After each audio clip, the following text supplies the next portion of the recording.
Mis hermanos, muy buenos días, que el Señor les bendiga. Bueno, sin duda, fíjese que analizando lo que ha sido esta pandemia, esta pues situación nos trajo cambios a nuestra vida.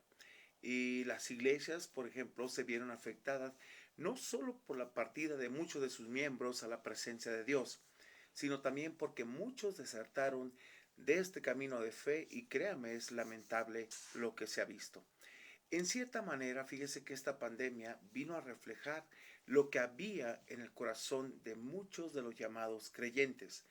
Aumentaron la violencia y fíjese en hogares cristianos, los divorcios, muchos dejaron de congregarse, otros cambiaron de iglesia y otros en la actualidad perdieron el interés por las cosas de Dios, definitivamente. Sin duda, estamos viviendo tiempos difíciles, pero pocos lo notan por la falta de la lectura de las escrituras y el poco interés de una relación con aquel que dio su vida por ellos. Esta mañana meditaremos en tres pasajes del libro a los Hebreos, capítulo 10, versículo 23 al 25. La iglesia debe mantenerse, hermanos, ardiente en su amor por su Salvador. Dios no quiere activismo ni rutinas en nuestras vidas. Él desea un real compromiso y entrega de nuestra parte. Constantemente, fíjese, invitamos a las personas a que no dejen de congregarse y a veces como si estuviéramos rogándoles para que sigan su caminar con el Señor cuando esto es un privilegio de verdad y una responsabilidad de cada uno de nosotros. Por favor, analicemos estos pasajes. Vea lo que dice el versículo 23. Mantengamos firmes, dice, sin fluctuar la profesión de nuestra esperanza, porque fiel es el que prometió. Nosotros tenemos que mantenernos firmes en ese llamamiento que Dios nos ha hecho, esa profesión de esperanza que tenemos, porque Dios ha prometido estar con nosotros y ser fiel hasta el final.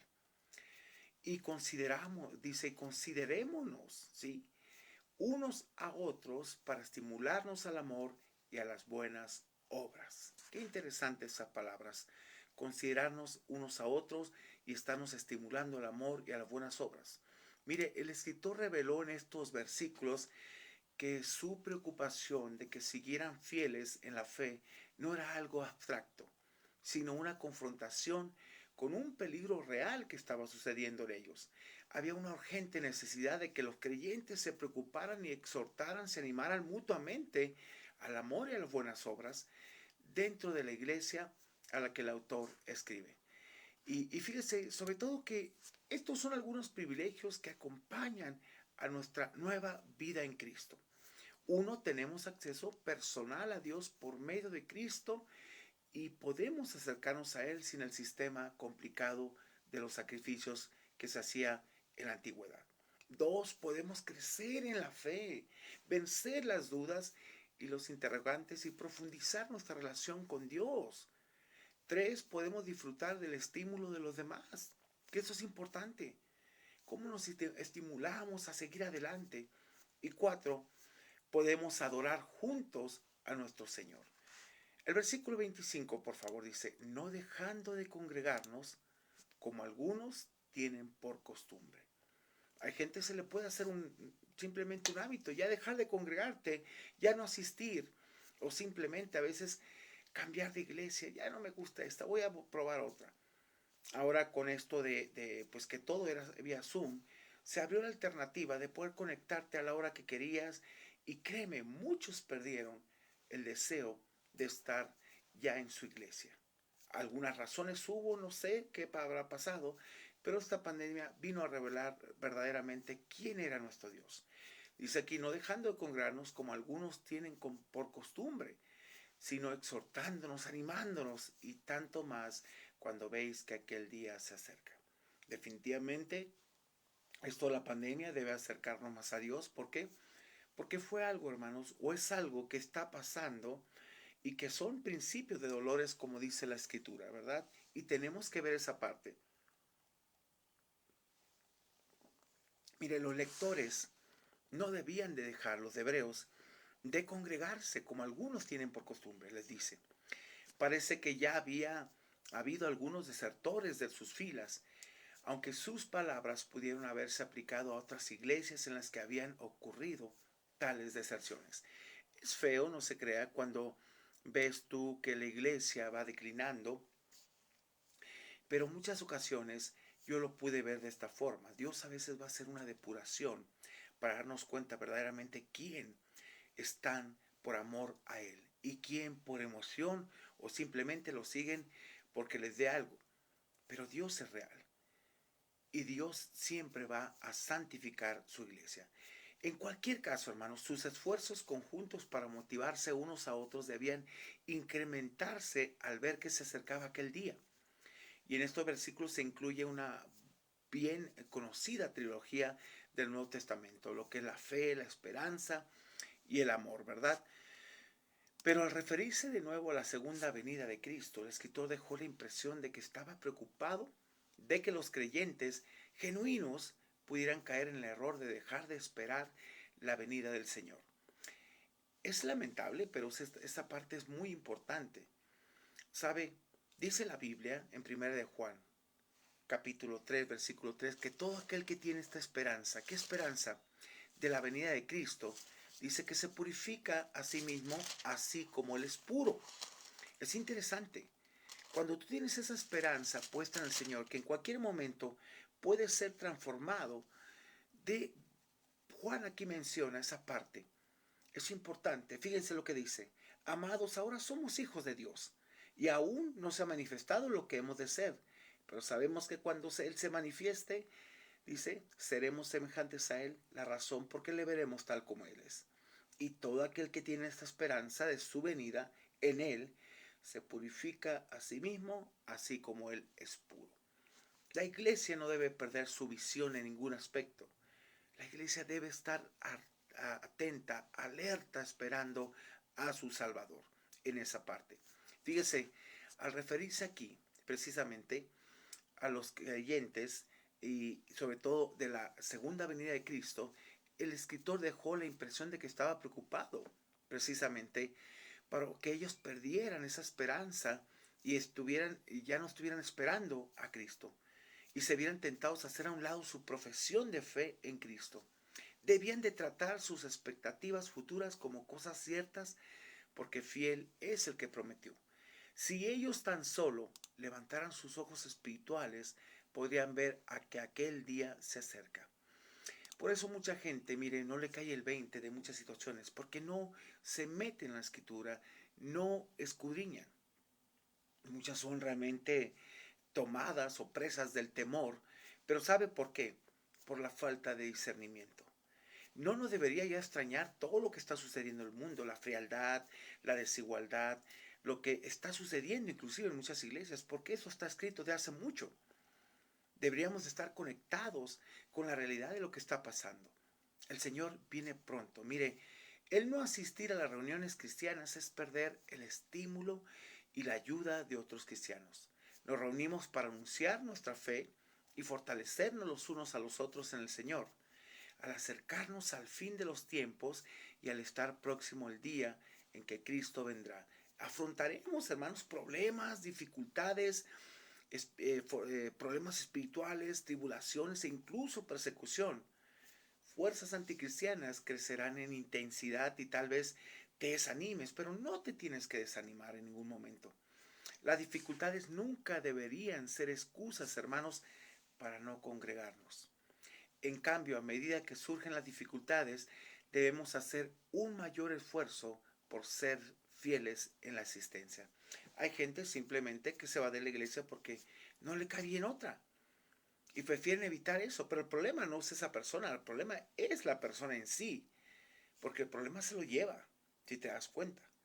Y tenemos que tener esa empatía, ya pues este sentir que hubo en Cristo Jesús, en nosotros. Ay, pues yo donde me sienta bien, no es donde te sientas bien, es donde te hablen la palabra de verdad, donde escuches y sea transformado tu corazón.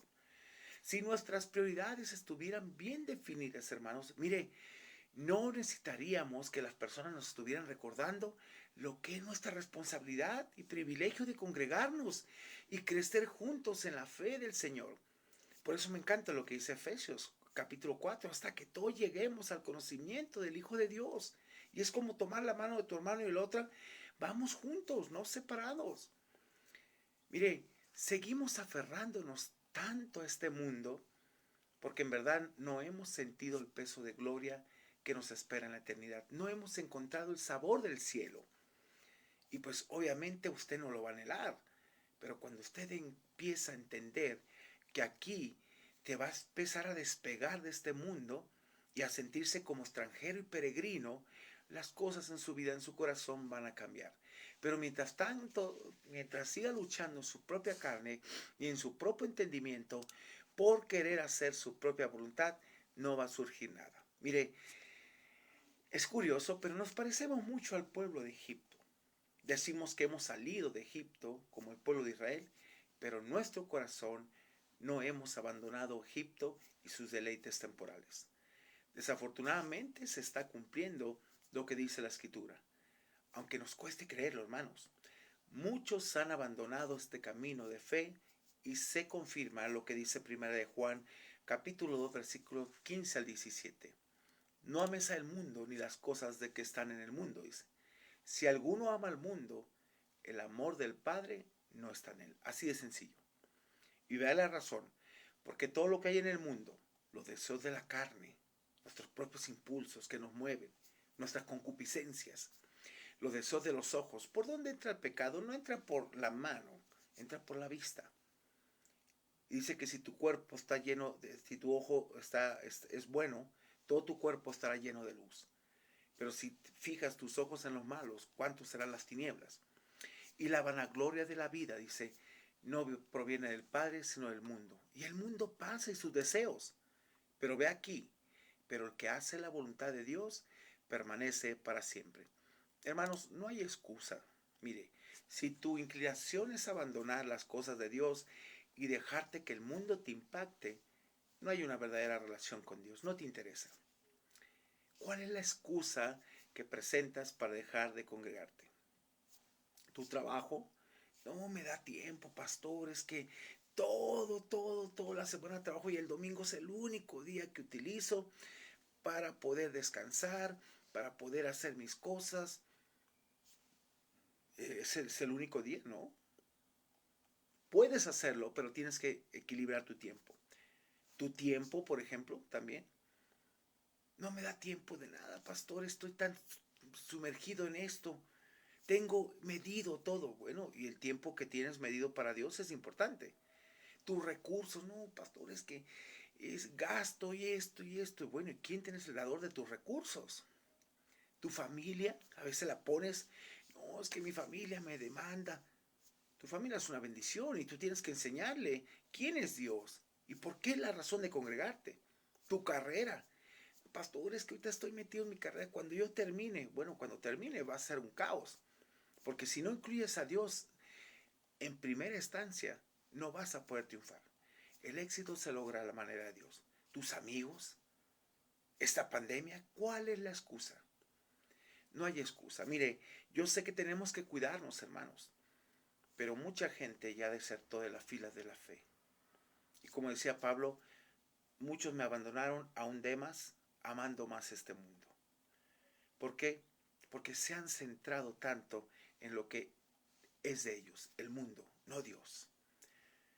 Pero, bueno, así es el Señor. En mi convicción, lo que yo he visto es que Dios se empezó a colar en muchas iglesias y otras empezó a cerrarlas porque cuando coló no había fundamentos firmes de fe. Y mucha gente, pues lamentablemente se perdió porque solamente era algo emotivo y no una fe plena que cambia, transforma y te mueve a ir con el Señor día con día. No dejes de congregarte. ¿Sabes qué, hermano? Es tiempo de que eches raíces en tu iglesia. Hay gente que anda de una iglesia en otra, en otra, en otra, y nunca echa raíces. El problema no son las iglesias a veces, el problema es tu corazón que no quieres aprender. Yo recuerdo que en los primeros inicios de mi vida,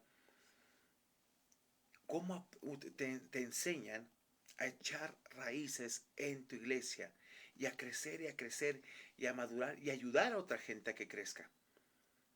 No es el hecho de que es que acá está más bonita la alabanza, acá tienen todo, la comodidad que buscas y no la entrega y la pasión que debes de tener donde quiera que estés. Debes de cambiar. Dios es real y Dios quiere una relación plena contigo, pero que no dejes de congregarte y estimular a los demás al amor y a las buenas obras. Así que te invito a que dejes toda excusa definitivamente y empieces a buscar a Dios de verdad y de corazón. Buscad a Dios mientras pueda ser hallado. Oremos. Padre, gracias te damos por la bendición de poder escuchar, Señor, este tiempo tu palabra y darnos cuenta que han cambiado tantas situaciones en las cuales de verdad nos vemos envueltos. En verdad, Señor, nos hemos sumergido en tanta apatía para contigo y tu obra que definitivamente hacemos un Dios a nuestra imagen y semejanza. Perdona nuestros pecados, Señor. Ayúdanos a ser reales, Señor, hijos tuyos, que no dejen de congregarse, que estén comprometidos con la causa del Evangelio y sigamos impactando y sobre todo proyectando tu corazón en las iglesias, en los trabajos, donde quiera que estemos, que tú seas glorificado en todo tiempo y en todo momento. Te bendigo, Dios, porque eres nuestro Dios. Te bendigo, Dios, porque eres un Dios exaltado y te amamos, te bendecimos y te pedimos que nos ayudes en todo tiempo y en todo momento. Gracias por ser nuestro Dios y gracias por exhortarnos a través de tu palabra a seguir adelante, porque es lo mejor para nosotros en esos tiempos tan difíciles. En el nombre precioso de Cristo Jesús. Amén y amén. Mis hermanos, que Dios les bendiga. Los veo el día de mañana con un devocional más para el alma de un tema de reflexión. Recuerde, siempre vamos a estar dando temas cotidianos, pero de reflexión a nuestra vida. No queremos que usted se enfríe, no queremos que usted tome decisiones equivocadas. Queremos que usted viva plena en Dios y segura de que el Señor lo que ha dicho lo promete. Que Dios le bendiga. Lo veo el día de mañana.